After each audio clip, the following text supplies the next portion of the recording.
Olá a todos, nós somos do Grupo 11. Nós iremos hoje falar sobre o Prêmio Nobel de Fisiologia ou Medicina de 2011. Primeiramente, o Prêmio Nobel é um conjunto de 6 prêmios internacionais anuais concedidos em várias categorias, por instituições suecas e norueguesas para reconhecer pessoas ou instituições que realizaram pesquisas, descobertas ou contribuições notáveis para a humanidade, no ano imediatamente anterior ou no curso de suas atividades. O último desejo do cientista sueco Alfred Nobel estabeleceu os prêmios em 1895. Os prêmios em Química, Literatura, Paz, Física e Fisiologia ou Medicina foram concedidos pela primeira vez em 1901. O Prêmio Nobel é amplamente considerado como o mais prestigiado prêmio disponível nas áreas de literatura, medicina, física, química, economia e ativismo pela paz. Seu recebimento é considerado um dos maiores reconhecimentos na comunidade de atuação de cada prêmio. Cabe uma observação de que o critério do ano anterior é interpretado pela Assembleia do Nobel como o ano em que o impacto completo da descoberta se tornou evidente, o que não necessariamente é o ano da descoberta ou o seu ano posterior. Agora, falando especificamente do ano de 2011, do prêmio de 2011, inicialmente cabe ressaltar que os cientistas há muito tempo procuram o funcionamento da resposta imunológica, pelo qual o homem e outros animais se defendem contra ataques de bactérias e outros micro-organismos, por exemplo. Os ganhadores do Prêmio Nobel deste ano, Bruce Beutler, Ralph Steinman e Jules Hoffman, revolucionaram nossa compreensão do sistema imunológico ao descobrir os princípios chaves para a ativação desse sistema. Bem, de forma geral, vivemos em um mundo perigoso, onde micro-organismos patógenos como bactérias, vírus, fungos e parasitas nos ameaçam diariamente. Porém, nós estamos equipados com poderosos mecanismos de defesa. E a primeira linha de defesa, que é a imunidade inata, pode destruir micro-organismos invasores e desencadear uma resposta inflamatória, que contribui para bloquear seu ataque. Se os micro-organismos ultrapassarem essa linha de defesa, a imunidade adaptativa é acionada. Com suas células, especificamente os linfócitos T e B, ele produz anticorpos e células assassinas, que destroem as células infectadas. Depois de combater com sucesso o ataque infeccioso, nosso sistema imunológico adaptativo mantém uma memória imunológica que permite uma mobilização mais rápida e poderosa das forças de defesa na próxima vez em que o micro-organismo atacar. Essas duas linhas de defesa do sistema imunológico fornecem boa proteção contra infecções. Os componentes do sistema imunológico foram identificados passo a passo durante o século XX, graças a uma série de descobertas que também foram ganhadoras desse mesmo prêmio. Sabemos, por exemplo, como os anticorpos são construídos e como as células T reconhecem substâncias estranhas. No entanto, até o trabalho de Beutler, Hoffman e Steinman, os mecanismos de ativação da imunidade inata e a mediação da comunicação da imunidade inata e adaptativa ainda permaneciam enigmáticas. Especificamente, falando desses dois autores, Bruce e Julius Hoffman, eles descobriram que as proteínas receptoras, os receptores Toll-like ou Toll, diga-se de passagem, que podem reconhecer esses micro-organismos e ativar a imunidade inata, que é a primeira etapa de resposta imunológica do corpo. Bem, por essa descoberta que eles tiveram, eles ganharam o Nobel. As descobertas de Hoffman e Beutler desencadearam uma explosão de pesquisas em imunidade inata. Cerca de uma dúzia de diferentes TLR já foram identificados em humanos e camundongos. Cada um deles reconhece certos tipos de moléculas comuns nos micro-organismos. Indivíduos com certas mutações nesses receptores apresentam um risco aumentado de infecções, enquanto outras variantes genéticas de TLR estão associadas a um risco aumentado de doenças inflamatórias crônicas. Falando um pouco do Ralph Steinman, ele descobriu as células dendríticas do sistema imunológico e sua capacidade única de ativar e regular a imunidade adaptativa, o estágio posterior da resposta imunológica, durante o qual os micro-organismos são eliminados do corpo. Por isso, ele recebeu o Nobel por sua descoberta da célula dendrítica e seu desempenho na imunidade adaptativa. As descobertas dos 3 ganhadores do Prêmio Nobel revelaram como as fases inatas e adaptativas da resposta imune são ativadas, e por isso fornece novos insights sobre o mecanismo das doenças. Seus trabalhos abriram novos caminhos para o desenvolvimento de prevenção e terapia contra infecções, câncer e doenças inflamatórias. Bem, depois desse panorama geral sobre o prêmio de 2011, nós focaremos na vida e na pesquisa de um dos ganhadores, o pesquisador Jules Hoffman. História pessoal e acadêmica de Jules Hoffman. Jules Hoffman nasceu em 2 de agosto de 1941 em Stern, Luxemburgo, durante a Segunda Guerra Mundial. Seu pai era professor do ensino médio, que passava seu tempo livre coletando e descrevendo insetos em vários ambientes, especialmente em torno de riachos e lagos no campo. Desde muito cedo, Hoffman o acompanhava e pouco a pouco participou da identificação de várias espécies de insetos.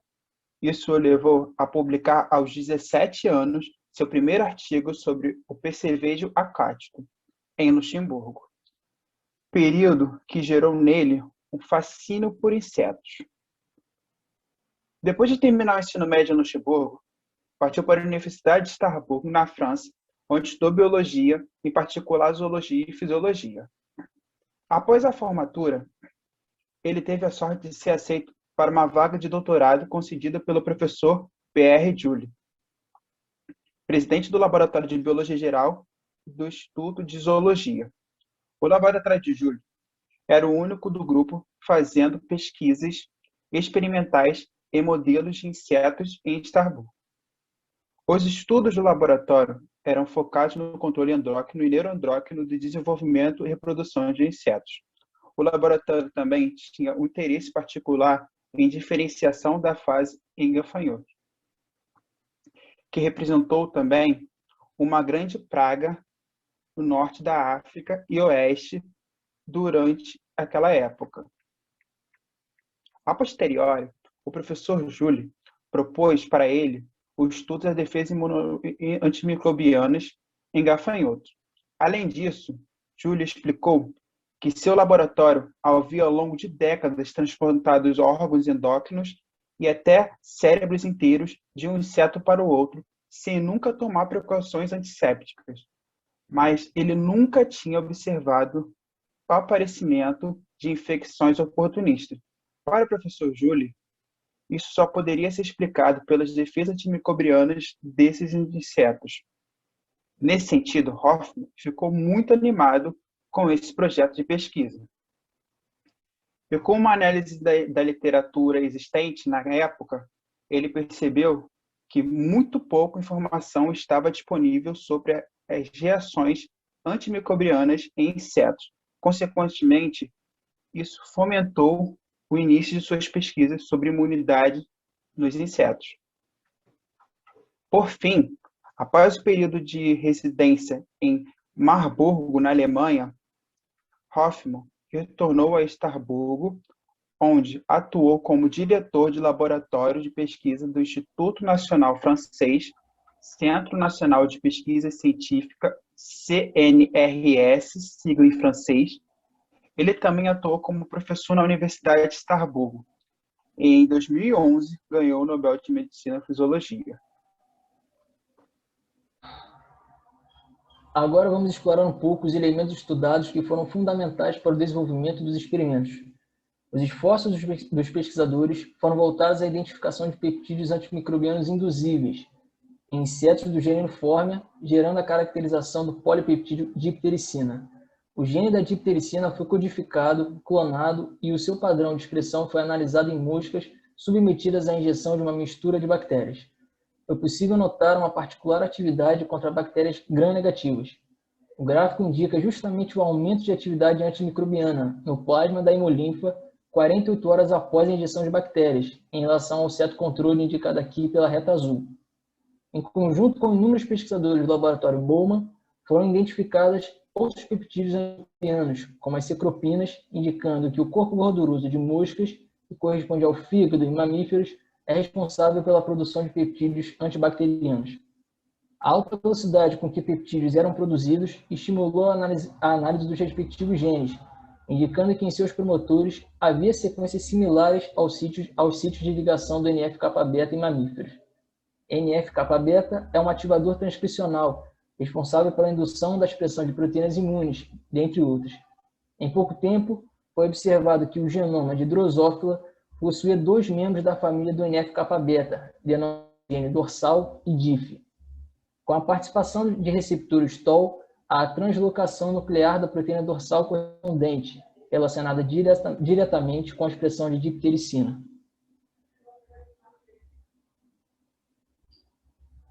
Uma questão surgiu quando os pesquisadores notaram que as moscas mutantes com perda de função dorsal produziam a produção de diptericina.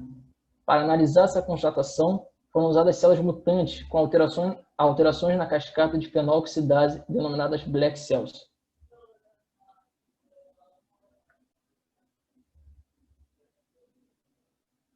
Porém, foram achados dados discrepantes em que um grupo de pesquisadores confirmou a falta de indução de diptericina e outro observou o oposto. Com isso, a hipótese levantada foi de que poderia haver uma segunda mutação presente nas Black Cells que não induziram diptericina. De fato, foi observada a alteração em uma porção do genoma dessas células, sendo denominado de gene IMD.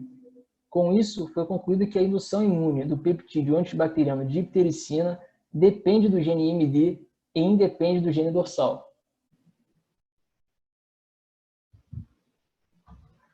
Agora vamos explicar o experimento principal que rendeu o Nobel a Jules Hoffmann.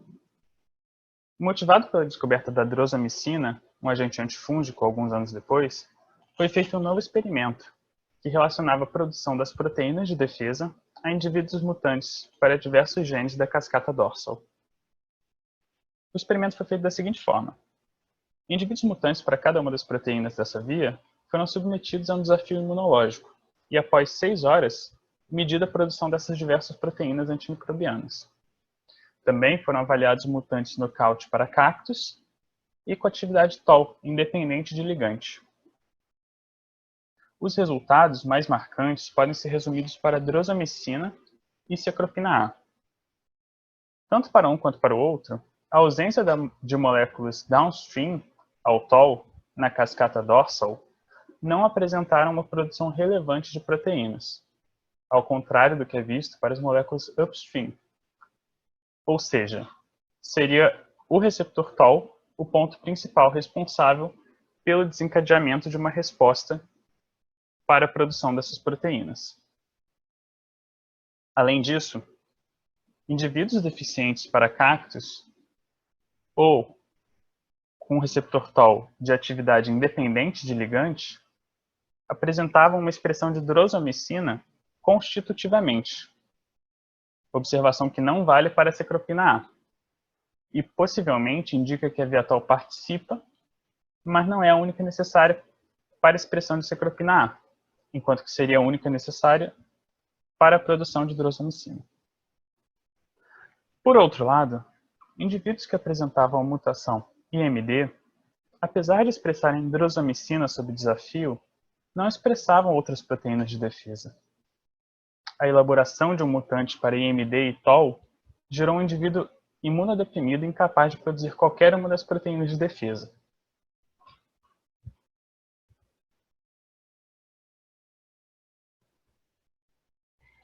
Os gráficos resumem as descobertas da importância da via TOL e IMD.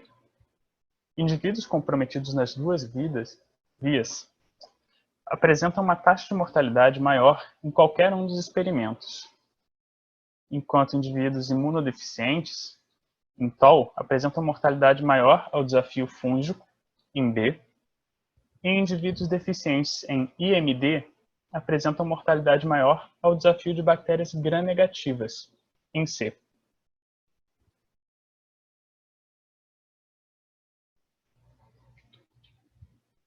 Concluiu-se, então, que há duas vias de sinalização para a produção de proteínas da resposta imune.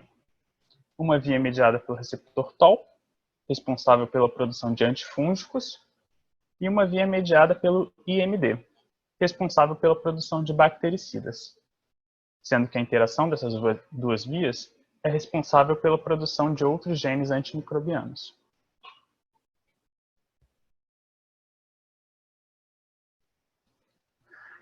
A partir do resultado desses experimentos, estudos posteriores ajudaram a compreensão melhor da cascata dessas vias de sinalização. A via TOL seria ativada principalmente por componentes da parede celular de fungos e bactérias gram-positivas, que desencadeariam uma cascata de serina-proteases, que iria, em última instância, clivar a molécula spazol, que clivada poderia ativar o TOL, e então o TOL ativado permitiria que o DIF se translocasse para o núcleo, aumentando a expressão de proteínas de defesa relacionadas à resposta desses antígenos.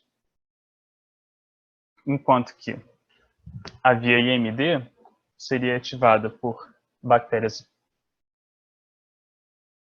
Enquanto que a via IMD seria ativada por componentes da parede celular de bactérias gram-negativas, através do receptor da parede celular PGRPLC, que em última instância iria permitir que o relish translocasse para o núcleo, aumentando a expressão de proteínas responsáveis pelo combate a bactérias gram-negativas.